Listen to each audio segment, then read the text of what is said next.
يرفع الله الذين آمنوا منكم والذين أوتوا العلم درجات والله بما تعملون خبير.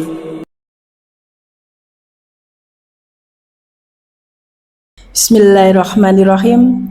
Assalamualaikum warahmatullahi wabarakatuh.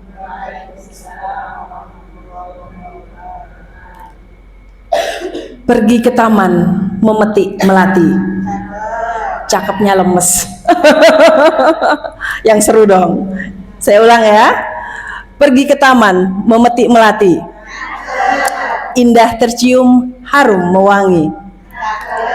Mari bersama menjaga hati agar iman kuat dan jiwa berseri. Insyaallah ya. Alhamdulillahirrabbilalamin. Ya, pada kesempatan sore hari ini Allah masih berikan kita sehat dan memang benar adanya. Kemarin tuh sebenarnya jadwal saya adalah keluar kota, jadi sekalian saya mudif putra saya. Tapi qadarullah, Allah berkehendak lain. Jadi jadwal di Desember ini ternyata dipending di bulan Januari, dan akhirnya alhamdulillah saya bisa hadir di sini. Dan ketepatan pada sore hari ini temanya karena akhir tahun gitu ya, muhasabah diri. Dan muhasabah diri ini saya koneksikan dengan isu yang saat ini lagi trending, apa itu? Kesehatan mental gitu ya. Jadi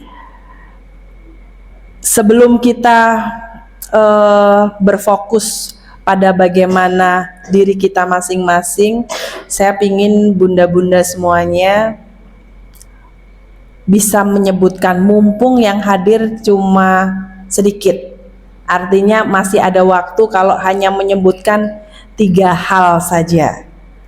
Mungkin nanti akan dimulai dari Mbak Inas, muter terus ke belakang, atau dari belakang baru ke depan. Mau yang belakang ke depan atau depan ke belakang? Waduh, belakang ke depan. Berarti yang paling ujung ya Bu ya, nggak apa-apa ya. Jadi nanti sebutkan 3 hal yang membuat Ibu bahagia, kemudian 1 hal kecil yang disyukuri. Udah itu aja, berarti ada 4 ya. 3 hal yang membuat Ibu bahagia dan 1 hal yang disyukuri. Sebutkan nama Ibu siapa. Jadi terus langsung. Mungkin boleh pakai ini? Atau itu saja, boleh.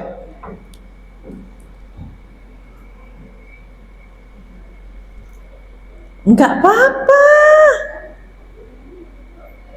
Orang enggak kelihatan juga. Biar saya bisa minum dulu. Curisat. Boleh, saya ulang lagi, sebutkan nama ya. Kemudian Ibu menyebutkan 3 hal yang membuat Ibu bahagia.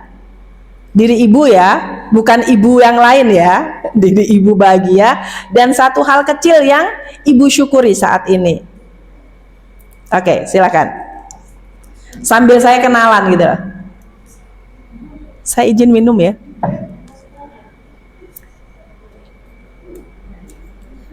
Suaranya nggak dengar. Bismillahirrahmanirrahim. Assalamualaikum warahmatullahi wabarakatuh. Waalaikumsalam warahmatullahi wabarakatuh. Berasal dari Jawa. Kita di sini disebutkan yang bisa kita bahagia itu 1 adalah ketika kita dengan pasangan yang sefrekuensi, yang sama jalan, dan juga punya masa depan. Yang kedua, bertemu dengan orang-orang yang baik, terutama tetangga, orang lain seperti saudara. Yang ketiga,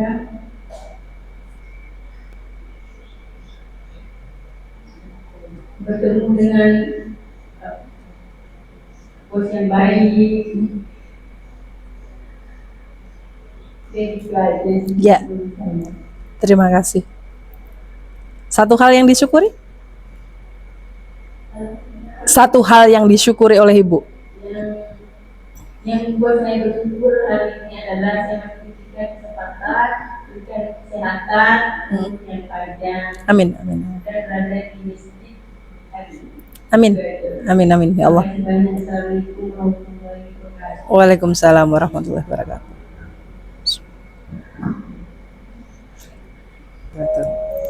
Alhamdulillah ya bunda-bunda yang dirahmatin Allah. Jadi tadi sudah bunda-bunda sampaikan rasa bahagia dan rasa syukur yang kita semuanya sudah nikmati dan kita nggak mungkin bisa menghitung satu persatu. Dan setiap kita sujud, kita selalu ikrarkan,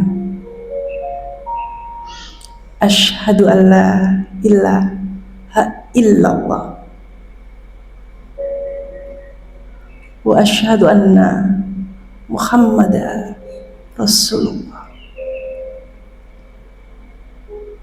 Syahadat itu selalu kita lafalkan. Dan semoga nanti ketika Allah memanggil kita kembali, lafaz itu pula kita mampu lafalkan. Ibu-ibu yang dirahmati Allah, hari ini kita dikumpulkan di Mushola Al-Ikhwan bukan sebagai wanita yang sempurna, bukan sebagai ibu yang sempurna, tapi sebagai hamba Allah yang ingin Allah perbaiki hatinya. Ibu,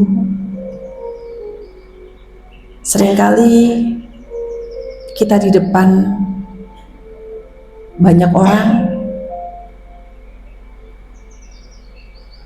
serasa terlihat kuat, tapi ketika kita sendirian, terkadang kita merasakan rapuhnya hati kita. Jika hari ini ada hati ibu-ibu yang terasa berat, itu bukan tanda bahwa iman kita lemah. Itu tanda bahwa Allah masih izinkan kita untuk menikmati rahmat Allah di dunia ini. Salah satunya tadi yang ibu-ibu sudah sampaikan, bersama orang-orang yang terkasih, bersama anak-anak yang terkasih, bersama saudara-saudara seiman. Sehingga mari kita bersama, kita luruskan niat dalam hati kita masing-masing. Ya Allah, aku datang bukan untuk dinilai. Aku hidup bukan untuk dinilai. Tapi aku hidup karena rahmat-Mu, karena dari kesalahan dan permasalahan yang Engkau berikan kepadaku. Aku ingin selalu belajar untuk berubah dan memperbaiki diri. Ibu-ibu, tetap tersenyumlah, walau terkadang di dalam hati kita menangis. Kita kuat mengurus banyak orang, tapi terkadang kita lupa mengurus diri sendiri. Hari ini tidak apa-apa kalau hati kita lagi galau, kalau hati kita lagi lemah, Allah nggak akan marah ketika air mata kita keluar. Tidak ada semua kelelahan yang bisa diceritakan. Tidak semua penyesalan bisa diucapkan.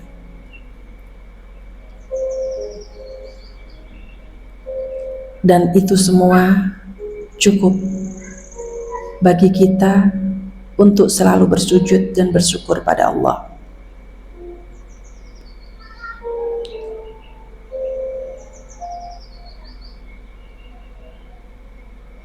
Ibu, ketika tadi Ibu menyebutkan 3 hal kebahagiaan, semua itu karena Allah berikan kekuatan iman dan Islam. Seperti tadi yang disampaikan Bunda, rasa syukur telah mendapat hidayah. Karena di dalam Islam, manusia itu adalah kesatuan antara jasmani, ruh, dan akal. Jadi kalau ngomongin kita sebagai manusia, itu harus ada 3 itu. Ada jasmaninya, ada ruhnya, ada akalnya. Kalau kita sudah tidak ada jasmani kita, akal kita nggak bisa dipakai, tinggal ruh.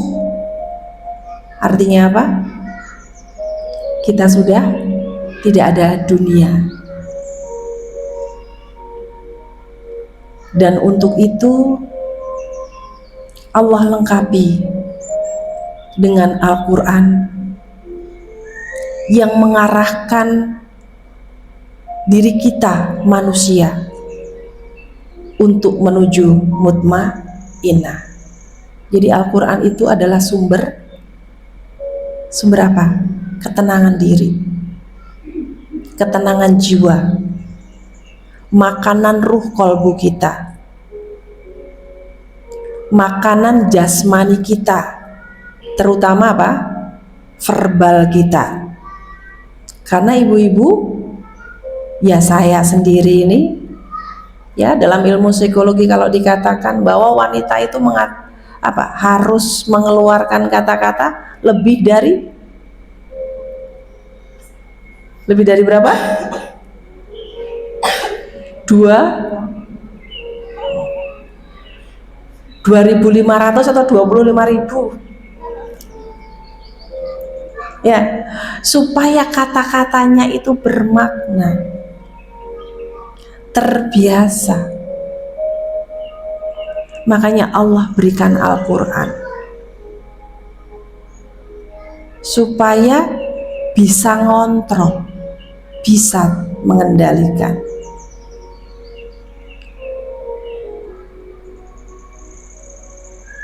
Ibu,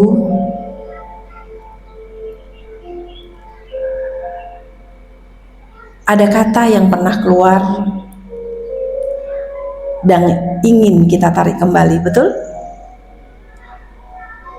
Tapi terkadang kata yang sudah keluar nggak akan bisa kita tarik kembali, apalagi kata-kata yang sudah melukai.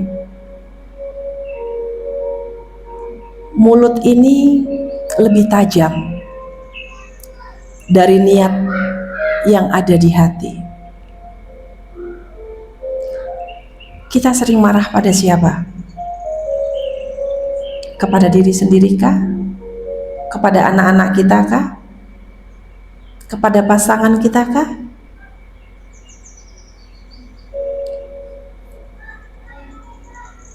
Kalau pernah, itu berarti kita masih jadi manusia.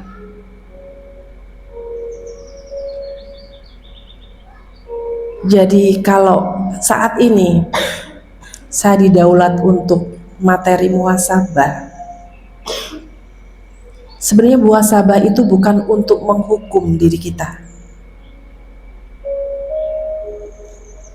Tapi kita belajar jujur untuk mengakui apapun yang sudah kita lewati, yang sudah kita lakukan, bahwa sesungguhnya hanya satu, manusia itu hanya butuh Allah. Kata ini sering kita lontarkan,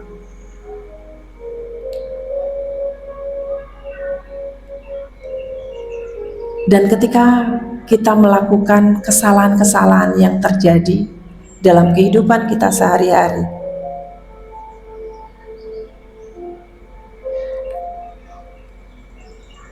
kita bukanlah orang yang buruk. Kamu bukanlah ibu yang buruk. Kamu bukanlah istri yang buruk. Kamu bukanlah teman yang buruk. Maka Allah berkata, kembalilah.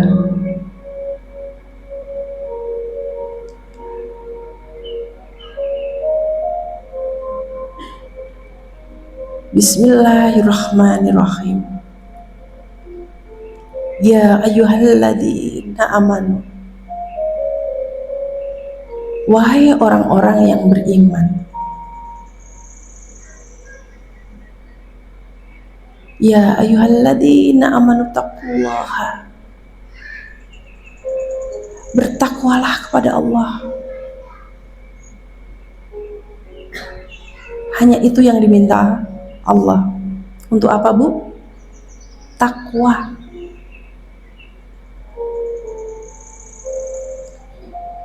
Wala tandur nafsun, dan hendaklah setiap diri memperhatikan. Wal tandur nafsun ma qaddamat lighad, apa yang lelah ia persiapkan untuk hari esok. Wattaqullah, dan bertakwalah kembali kepada Allah. Saya, jenengan semua pasti tahu. Tapi keseharian kita terkadang antara akal, ruh, dan jasmani kita selalu selaras enggak? Enggak.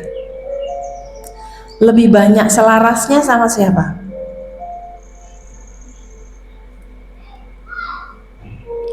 Ruhnya selaras sama siapa? Ruhnya selaras sama akalkah? Atau akal selaras sama nafsu? Sama nafsu.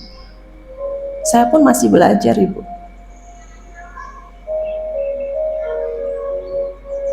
Jangan pernah patah.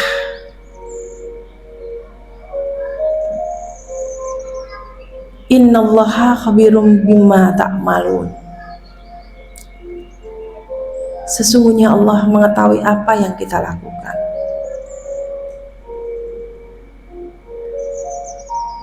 Jadi sebenarnya ayat ini bukan untuk orang lain ya. Ayat ini untuk diri, untuk saya. Bukan untuk membuka aib, enggak. Tapi bagaimana membangun kesadaran kita.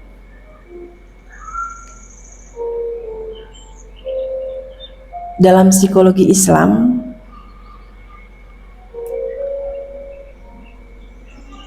ketika kesabaran kita menipis dengan masalah yang Allah berikan kepada kita, karena masing-masing manusia itu punya peran masing-masing, gak bakalan ada yang sama. Bahkan terkadang di dalam hati kita mengatakan, enak ya si fulan, bahagia, suaminya baik, anaknya soleh-soleha, nurut-nurut. Ya Allah, aku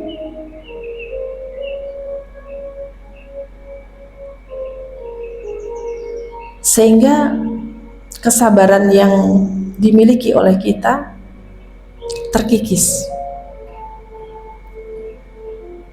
Terus kalau udah sabarnya terkikis, menipis, emosinya jadi meledak.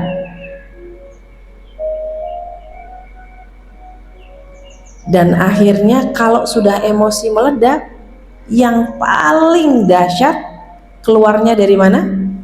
Mulut. Kita terpelesetnya itu di mulut.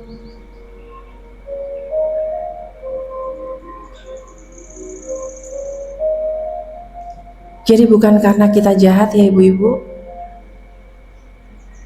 tapi karena memang hati kita ini sedang lelah, kurang ditemani Allahnya. Jadi kalau sudah kita tahu frekuensi kita turun, larinya kemana Bu? Ke Allah. Penyeimbangnya cuma itu, Allah yang bisa ngobati diri kita. Kemanapun ibu cari, ke psikolog sehebat apapun, ke psikiater, ke dokter, ke apapun deh, ya Allah, manusia itu hanya mitra, tapi sang penguasa, sang penggenggam adalah Allah.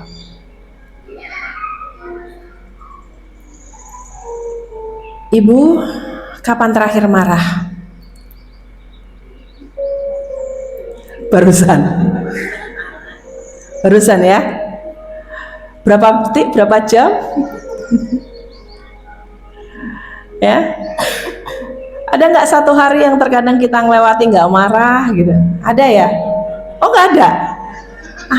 Ada yang nggak ada yang ada. Ya, nggak apa-apa. Berarti masih manusia. Ya.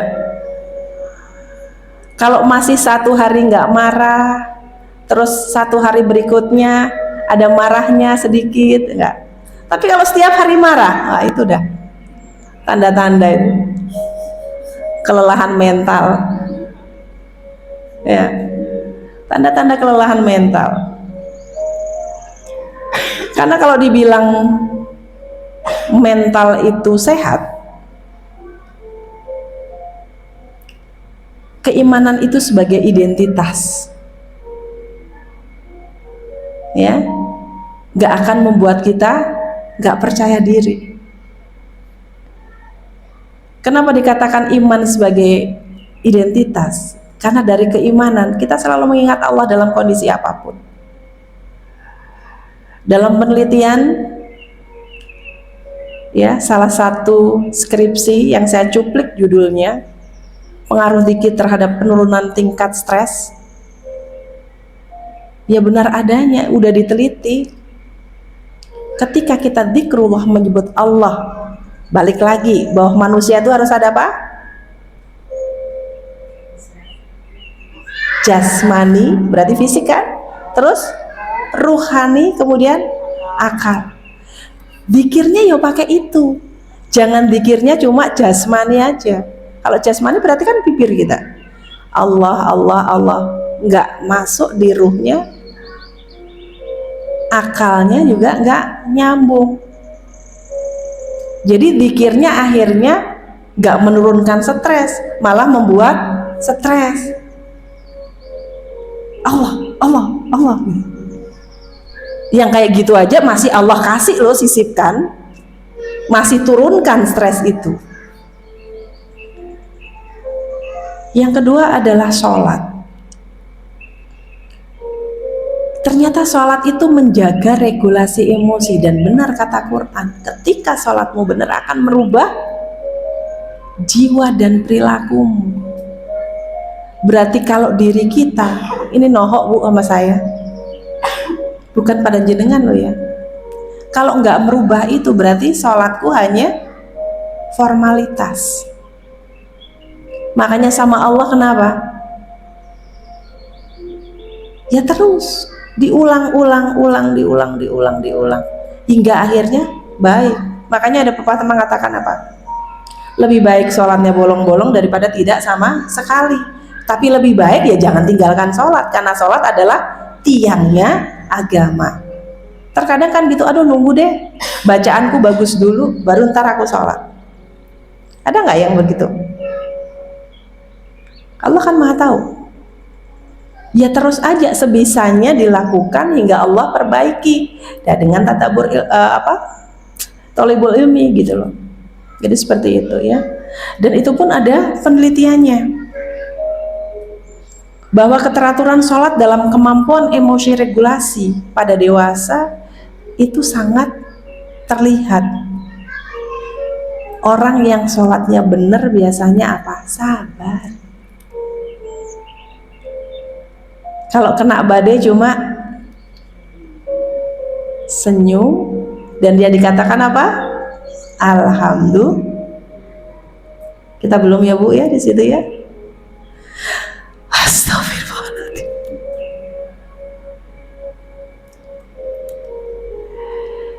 Selanjutnya tadi rasa syukur Ibu sudah sebutkan. Rasa syukur itu memperkuat rasa cukup. Ya, dan itu pun sudah banyak penelitiannya. Makanya rugi kalau kita nggak bersyukur, itu rugi. Ya, pernahkah nggak punya uang Ibu tetap bersyukur? Lu kok ngeliatin temennya? Pernah nggak punya duit bersyukur? Pernah? Jawabannya berat Bun. Pasti akan ngeluh ya. Saya bukan baru-baru ini ya, paling beberapa hari yang lalu gitu ya. Orang kan nggak pernah menyangka Bunda Gus nggak ada di dompet atau bahkan di ATM itu.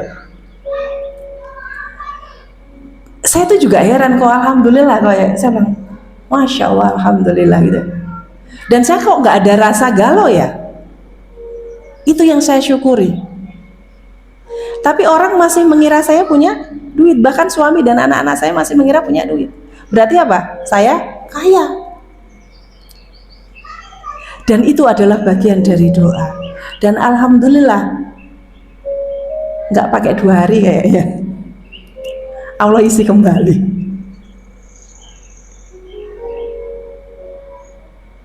Ya kadang ajaib ya. Terus satu contoh lagi, sakit ya.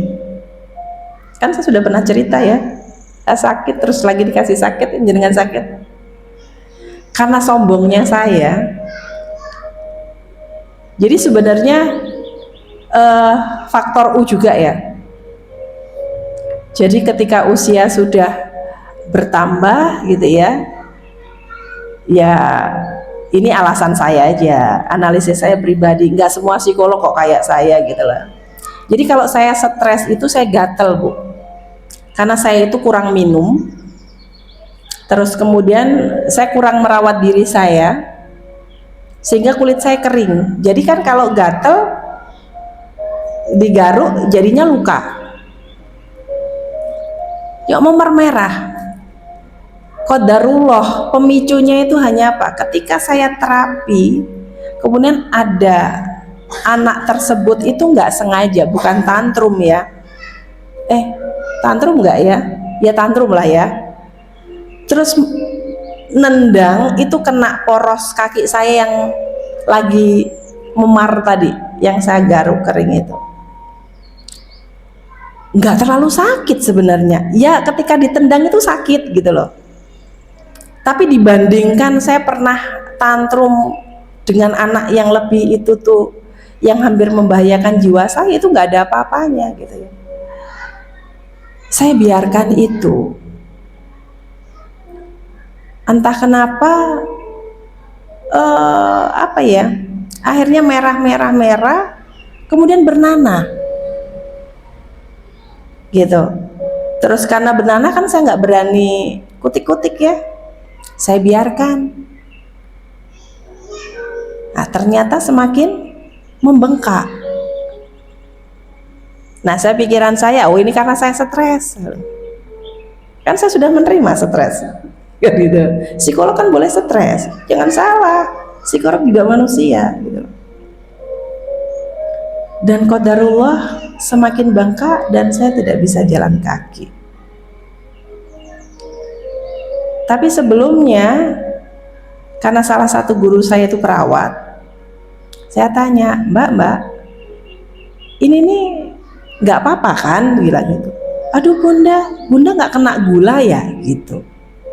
Alhamdulillah kemarin itu cek nggak ada gula, kolesterol aman, asam urat aman, gula juga aman, nggak ada.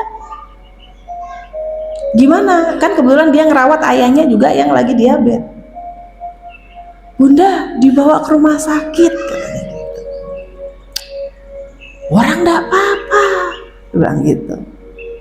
Ini cuma gatal biasa, takutnya infeksi bunda. Nah kalau itu baru nyambung, karena kan saya melihara kucing.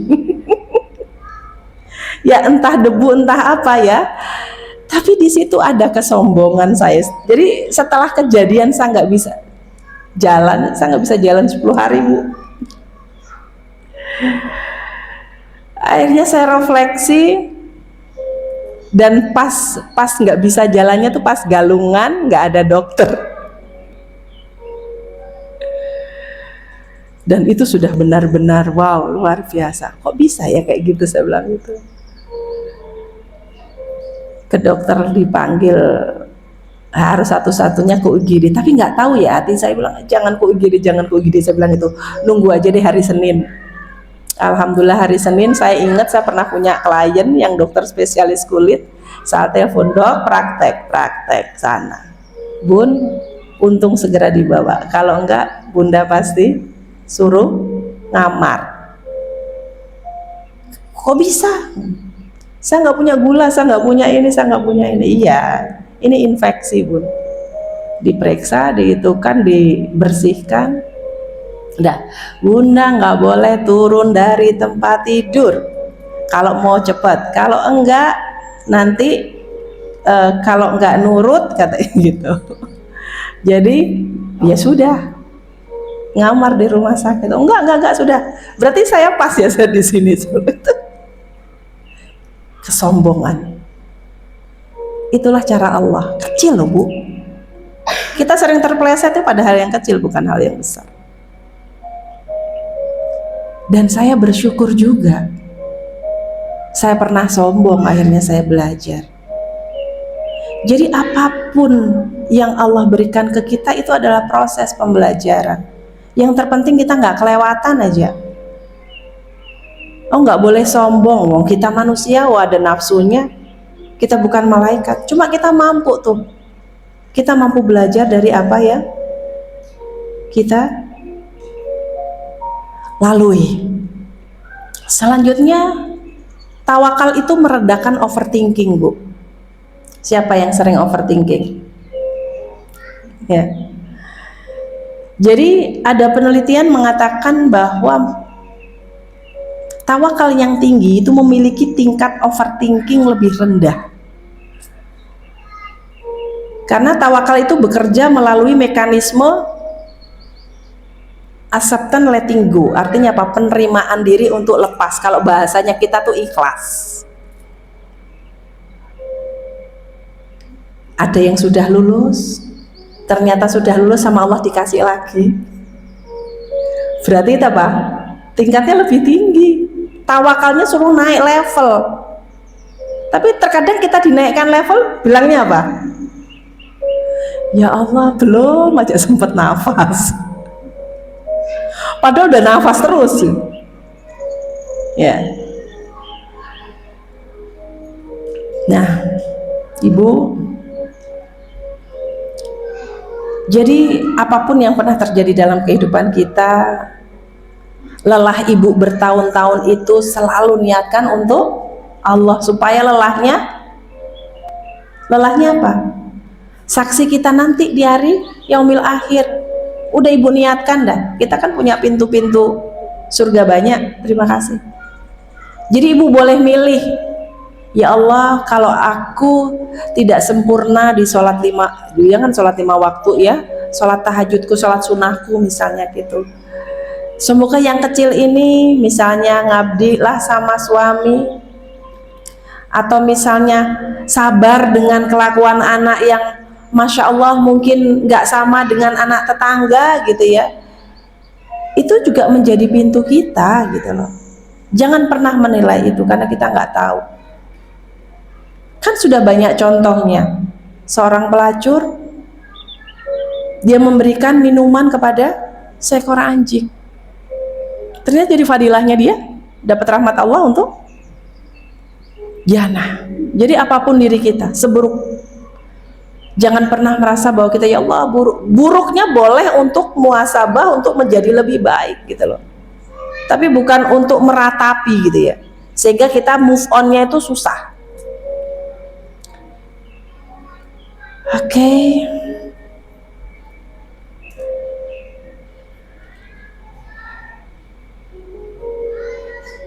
Dan bukan berarti ketika masalah-masalah yang kita alami membuat kita lelah, kita tuh gagal. Tetapi Allah inginkan bahwa yuk ada aku di sini, gitu ya. Bahwa aku tuh butuh Allah, Allah nggak butuh aku, gitu ya. Karena memang manusia diciptakan itu lemah. Itu An-Nisa ayat 28. Bukan untuk merendahkan, tetapi untuk menunjukkan bahwa kekuatan sejati datang ketika ia kembali kepada Allah.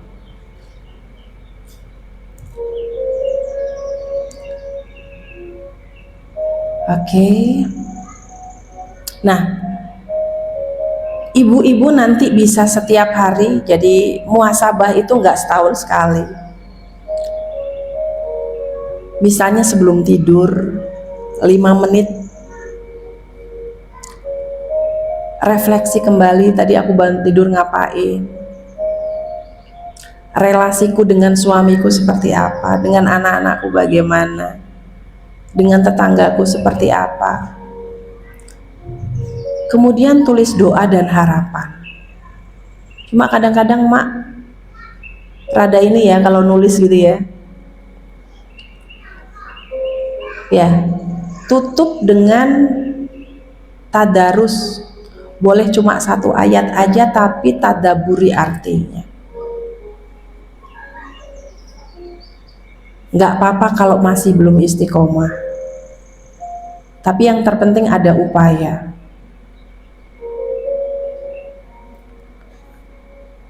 Jadi coba kita tundukkan kepala kita sejenak.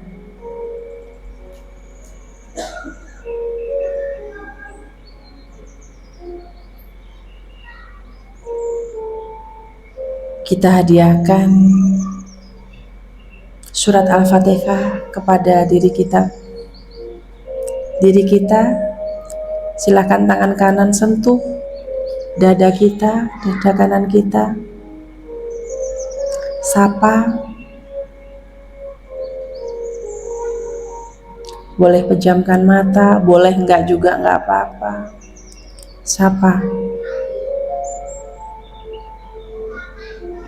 Wahai, sebutin nama kita sendiri.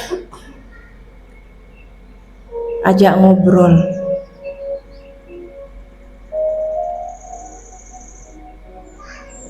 Sudah berapa lama nggak pernah ngobrol sama diri ini?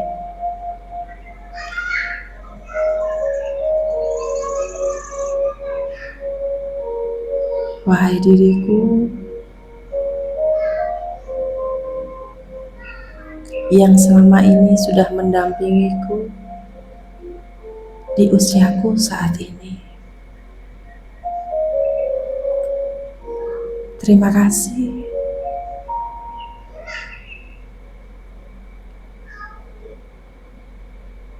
Sudah selalu setia bersamaku, mendampingiku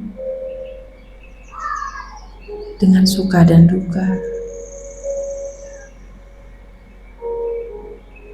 Ajak ngobrol, terserah ibu mau ngobrol apa saja. Jika air mata ibu jatuh, biarkan saja, karena itu tanda hati masih hidup. Jika masih ada rasa yang tidak nyaman, ungkapkan, katakan.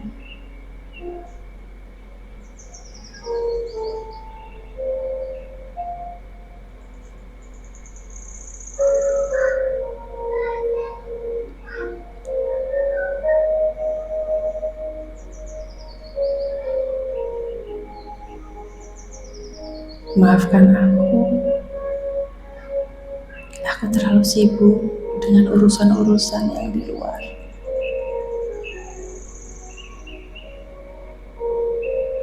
Mengabaikanmu, tidak pernah menyapamu.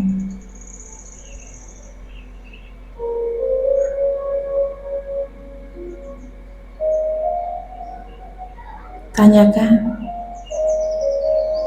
pernahkah aku membahagiakan dirimu?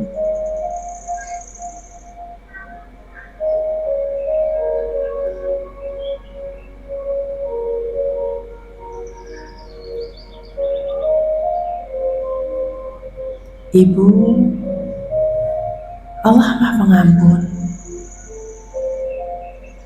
Seringkali yang paling keras kepada diri kita bukanlah orang lain, tapi diri kita sendiri.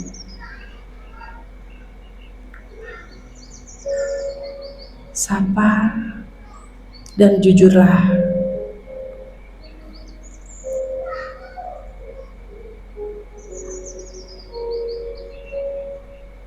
Jika ada kesalahan,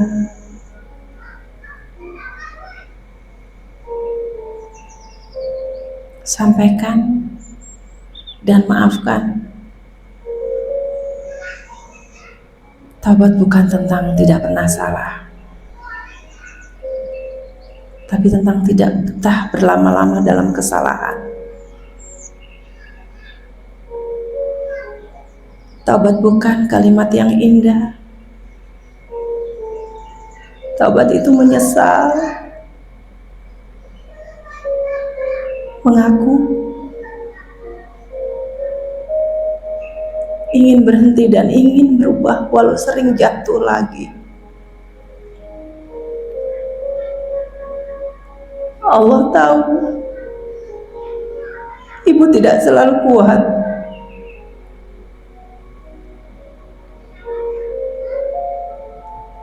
dan Allah tetap membuka pintu.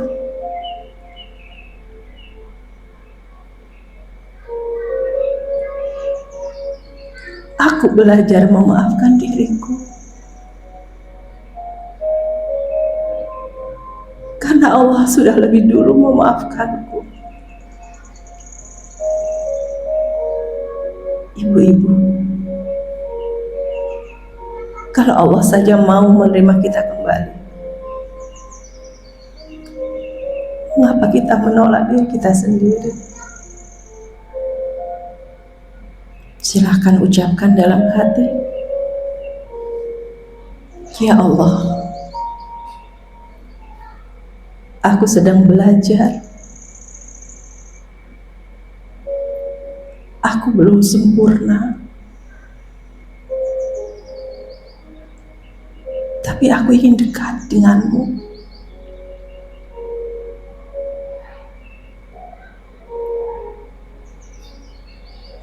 Air mata itu bukan kelemahan. Itu tanda hati yang sedang dibersihkan oleh Allah.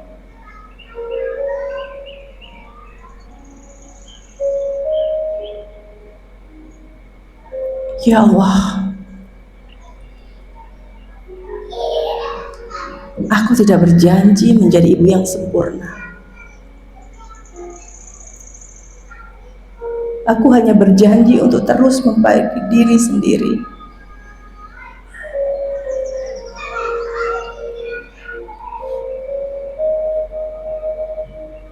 Ibu, Allah tidak meminta kita berubah secara drastis hari ini. Allah hanya minta satu langkah kecil. Itu sudah bernilai besar di sisi Allah.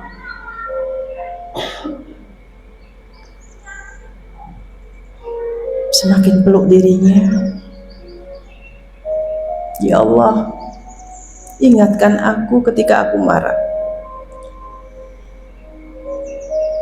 Ingatkan aku ketika aku lelah. Peluk aku ya Allah. Jika aku salah, jangan jauhkan aku darimu.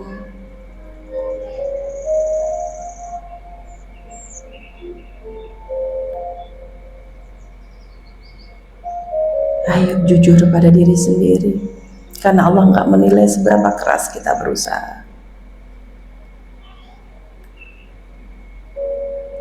Hari ini kita sadar, besok kita berusaha, dan selama itu Allah bersama kita. Ibu-ibu yang dirahmati Allah, pulanglah hari ini dengan hati yang ringan. Kalau nanti ibu marah kembali, ingat hari ini. Kalau nanti jatuh lagi, ingat Allah tidak akan pergi. Ucapkan alhamdulillah. Wabillahi taufiq wal hidayah. Wassalamualaikum warahmatullahi wabarakatuh.